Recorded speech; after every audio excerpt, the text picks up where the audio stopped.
Desde que tengo uso de razón, me ha gustado jugar a videojuegos. Siempre los he disfrutado mucho, pero nunca he sabido demasiado sobre las máquinas que los corrían. Sí, he sabido datos como que tal o cual consola era de 8, 16, 32 bits, sí, pero no me ha interesado mucho más allá.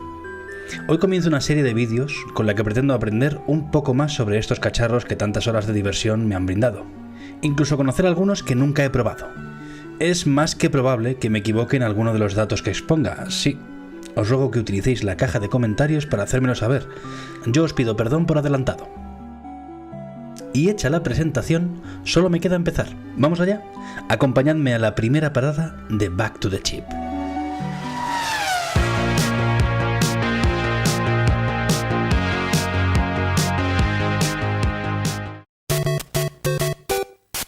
En septiembre de 1985 vio la luz en Estados Unidos el sistema de videojuegos Nintendo Entertainment System. Una videoconsola, en sus primeros años en América y para alejarse de la imagen de los videojuegos, que en aquella época era nefasta, por aquello de la crisis del 83, de la que algún día hablaremos, Nintendo no llamaba videoconsola a la NES, sino como su propio nombre indica, sistema de entretenimiento. El caso es que era una videoconsola de 8 bits, con cartuchos intercambiables que tardamos un poquito más en ver por Europa. Exactamente, la versión europea apareció un año después, en 1986, aunque a nuestro país no llegó hasta el año 1987, de la mano de Spaco S.A.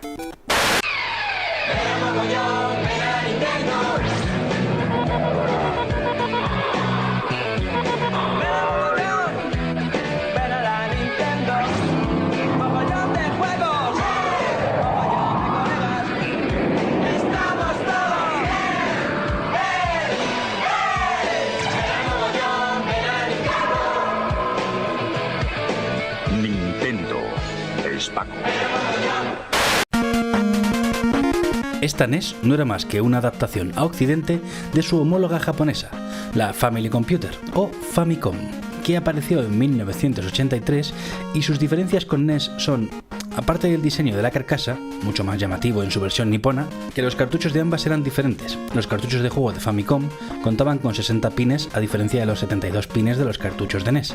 Aunque no os preocupéis, existen adaptadores para que los cartuchos funcionen en ambas versiones. De hecho, muchos de los primeros cartuchos distribuidos en Estados Unidos consistían en simples cartuchos de Famicom unidos a un adaptador que los hacía compatibles con el hardware de NES. Otra diferencia llamativa entre Famicom y NES es que en la primera, en el modelo original, los mandos tenían un cableado fijo que impedían que fuesen desconectados de la consola.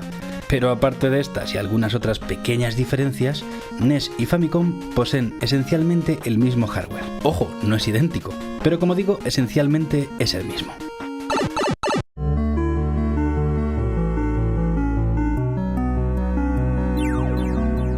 Una CPU de 8 bits a 1,79 MHz. La 2A03 de Ricoh, básicamente una versión modificada del MOS Technology 6502, el chip que, junto con el Zilog Z80, fue la chispa del nacimiento de multitud de sistemas de entretenimiento.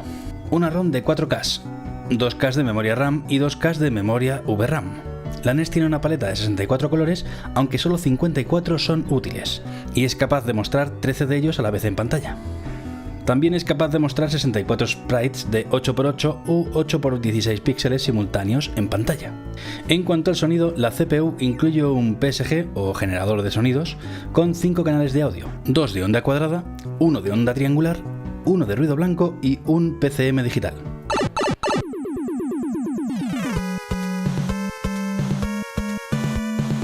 Merece la pena repasar algunos de los periféricos que tuvo la Nintendo Entertainment System, como por ejemplo el NES Advantage, que era básicamente un arcade stick para esta consola, poco más destacable. Apareció en la película Cazafantasmas 2, ya con eso merece la pena hablar de este accesorio.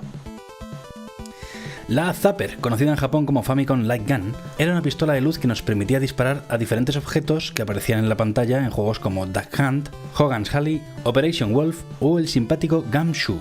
Ahora que hablo de la Zapper, merece la pena recordar el rocambolesco Laser Scope, un casco con micrófono con el que se podía apuntar a la pantalla y accionar el disparo mediante una orden como dispara, o fuego, o cualquier palabra malsonante. Fue desarrollado por Konami y no tuvo demasiado éxito por lo que he podido leer. Y hablando de periféricos raros, no podemos dejar de hablar del Power Glove. el guante diseñado por Mattel que nos prometía poder controlar nuestros juegos mediante movimiento. Suena mucho mejor de lo que es, ya que el reconocimiento de los movimientos de Power Glove dejaba mucho que desear y hacía que los juegos fuesen prácticamente incontrolables, quedando así como una simple anécdota y como una pequeña broma entre los fans. Otro periférico curioso es Rob, este simpático robot, conocido en Japón como Family Robot, que al colocarse frente a la pantalla de televisión interactuaba con el juego. Según lo que ocurriese en pantalla, Rob hacía unos movimientos u otros.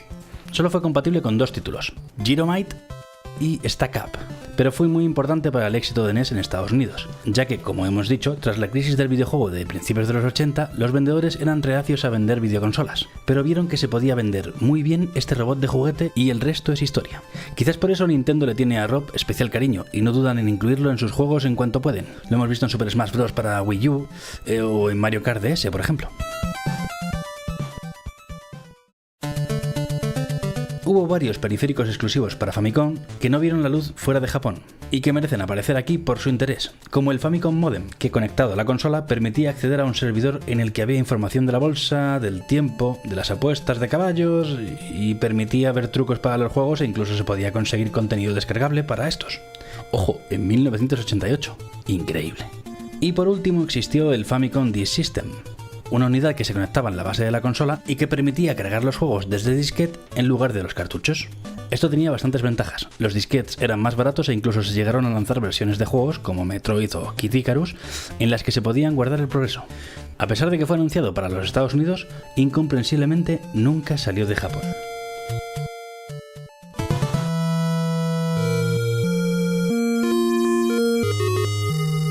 La NES, perteneciente a la tercera generación de consolas, tuvo que competir contra otros sistemas como la Atari 7800 o la Master System de Sega, y llegó a vender cerca de 62 millones de unidades en todo el mundo, lo que la convierte automáticamente en la videoconsola más vendida de su generación. Y todo esto sin contar con las clónicas. De esto no estoy 100% seguro, pero creo que NES tiene el dudoso honor de ser el sistema casero de videojuegos con más clones de la historia. Entre ellas estaban la NASA, que vendió muchísimo, al menos aquí en España, la Polystation, a menudo uno de los premios gordos en las tómbolas de los feriantes, o la Rey de Leopardo. Madre mía. Por cierto, os he dicho que NES es la versión occidental de la Family Computer, pero ¿sabíais que tuvo más nombres? En Corea del Sur se llamó Hyundai Convoy, distribuida, obviamente, por Hyundai. Y en la madre Rusia se comercializó un clon llamado Dendy en lugar de la consola original, cosas del régimen soviético. Así que si habláis alguna vez con una persona rusa sobre Super Mario, Metroid o Punch-Out, seguro que lo recordará con cariño corriendo en su amada Dendy. ¿Sabíais que en 1993 NES tuvo un rediseño? Aunque no se le cambió oficialmente el nombre, los usuarios la bautizaron como NES 2 o NES Top Loader, porque los cartuchos se introducían en la consola mediante una ranura que tenía en su parte superior. Y es que, como podéis ver, su aspecto cambió radicalmente.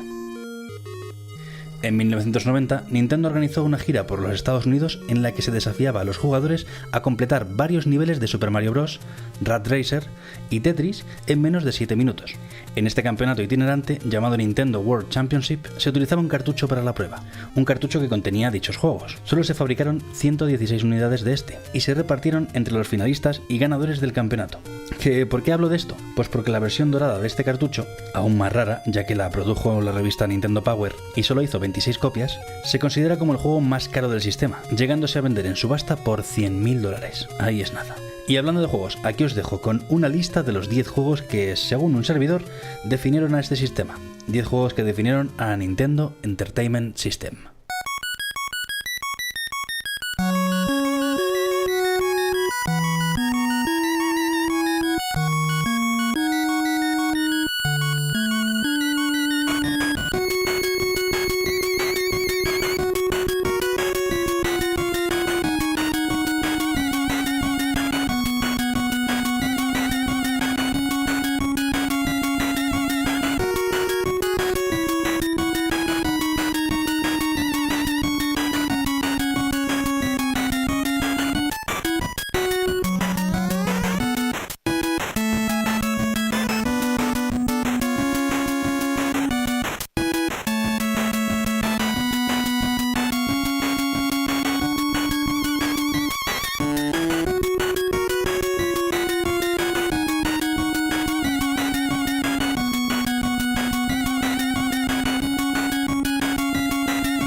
A modo de curiosidad, el último juego que apareció para NES fue Wario's Woods, un fantástico juego de puzzles desarrollado por la propia Nintendo que apareció de forma simultánea en todo el mundo el 1 de diciembre de 1994. Habiendo vendido, como ya hemos visto, más de 62 millones de unidades, Nintendo Entertainment System dejó de fabricarse en Estados Unidos en 1995. Por su parte, Nintendo detuvo la producción de Famicom en Japón en el año 2003, 20 años después de su nacimiento, lo que convierte a este sistema en el que más años ha estado activo de la historia. Eso sí, Nintendo mantuvo activo el servicio técnico de reparación para su consola de 8 bits hasta 2007, prácticamente hasta ayer mismo, como aquel que dice. Esto tan solo demuestra el cariño y el agradecimiento que tuvo la compañía nipona por este fantástico sistema.